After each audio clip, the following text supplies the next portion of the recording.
विद्यार्थिनींनो, चला जाणून घेऊया ग्राफिक्सच्या माध्यमातून वेगवेगळ्या इन्फेक्शियस डिसीजेसच्या बाबतीत। आज सुरुवात करूयात ट्युबेरिक्युलोसिस म्हणजेच क्षयरोग या आजाराविषयी। ज्या कारकामुळे किंवा पॅथोजनमुळे हा रोग होतो त्याचं नाव आहे Mycobacterium tuberculi. Mode of infection म्हणजेच संक्रमणाचं माध्यम spitting by patient through air, prolonged contact with and sharing of materials of patient। रोग्याच्या थुंकीतून हवेमार्फत, रोग्याच्या सानिध्यात दीर्घकाळ आल्यास, रोग्याच्या वस्तू वापरल्यास।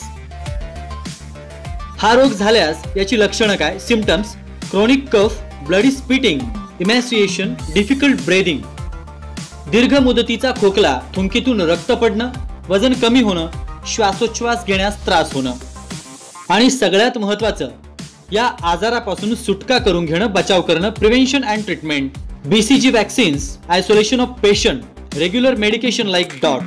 बीसीजी ची लस टोचून घ्यायला हवी, रुग्णांस इतरांपासून आयसोलेट वेगळं ठेवायला हवं, नियमित औषधोपचार आणि डॉट औषधोपचार पद्धतीनं हा रोग पूर्णपणे बरा होऊ शकतो।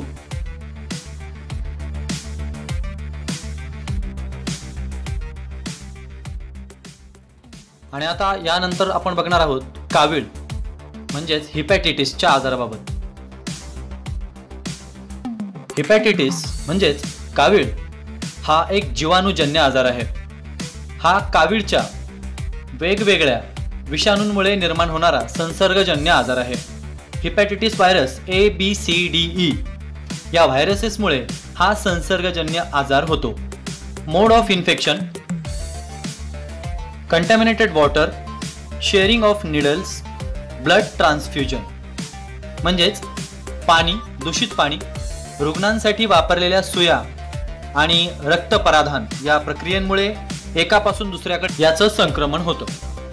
या आजाराचे सिम्पटम्स आहेत anorexia, yellow urine, general weakness, nausea, vomiting, grey stool, भूक मंदावणे, गर्द पिवळी लघवी, थकवा, मळमळ, उलटी अशा प्रकारची याची लक्षणं आहेत। प्रिव्हेंशन अँड ट्रीटमेंट: याच्यावरील उपाय आहेत drinking boiled water, proper cleaning of hands, पाणी उकळून व गाळून प्यावे, स्वच्छतागृहांचा वापर करण्यापूर्वी व नंतर हात साबणाने स्वच्छ धुवावेत। अशा प्रकारे काळजी घेतल्यास या आजारावरती आपण विजय प्राप्त करू शकतो। हिपॅटायटिस पासून संरक्षण मिळवण्यासाठी वॅक्सिन्सची निर्मिती सुद्धा करण्यात आलेली आहे। आणि आता चर्चा करणार आहोत इन्फेक्शियस डिसीज डिसेंट्रीच्या बाबतीत। डिसेंट्री म्हणजेच अतिसार। 5 वर्षांच्या खालील मुलांमध्ये बालपणातील कुपोषणासाठी मुख्य कारण म्हणजे अतिसार। भारतात अतिसारामुळे दरवर्षी 3 लाख लोकांचा मृत्यू होतो। याच्यासाठी कारणीभूत असणारा पॅथोजन आहे शिगेला बॅसिलाई एंटामिबा हिस्टोलिटिका। मोड ऑफ इन्फेक्शन: संक्रमणाचं माध्यम कंटॅमिनेटेड फूड अँड वॉटर, दूषित अन्न व पाणी यांच्या मार्फत या रोगाचा प्रसार होतो। डिसेंट्री या रोगाचे सिम्पटम्स आहेत वॉटरी स्टूल, पेन्स इन ॲब्डोमेन, पोटदुखी, पाण्यासारखे पातळ जुलाब, पोटाच्या वेदना, पोट फुगल्यासारखे वाटणे, वाढलेली तहान, वजन कमी होणे। एंटामिबा हिस्टोलिटिकामुळे रक्तस्राव होण्याचाही धोका असतो, म्हणून prevention and treatment: drinking of boiled water, proper storage of food, ORS consumption, अन्न झाकून ठेवावे, पाणी उकळून व गाळून प्यावे आणि ORS प्राशन करावं आणि सर्वात महत्त्वाचं आपल्या डॉक्टरांचा सल्ला घ्यावा।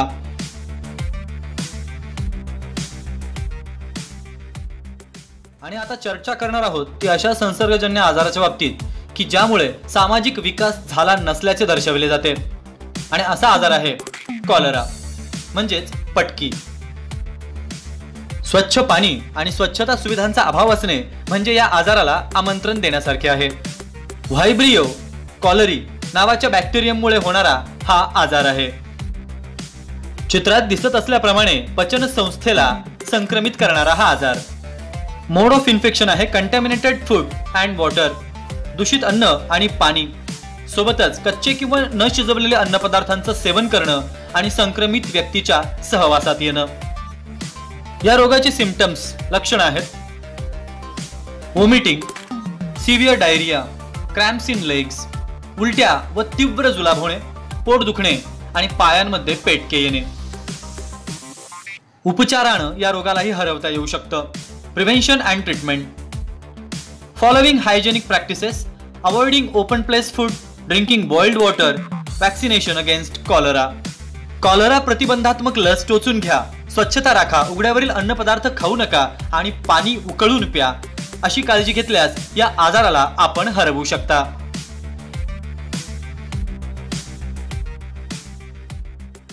आणि आता चर्चा करणार आहोत मान्सून हंगामामध्ये मान्सूनच्या थोडे पूर्वी किंवा मान्सूनच्या नंतर पसरणाऱ्या संक्रामक आजाराच्या बाबतीत. त्याचं नाव आहे टायफॉइड म्हणजेच विषम ज्वर. हा आजार होण्यासाठी कारणीभूत असणारा पॅथोजन आहे साल्मोनेला टायफी. या जीवाणूंमुळे हा संक्रामक आजार होतो. या आधी अभ्यासलेल्या काही आजारांप्रमाणेच या आजाराचंही mode of infection contaminated food and water, दूषित अन्न व पाणी यांमुळे या आजाराचं संक्रमण होऊ शकतं.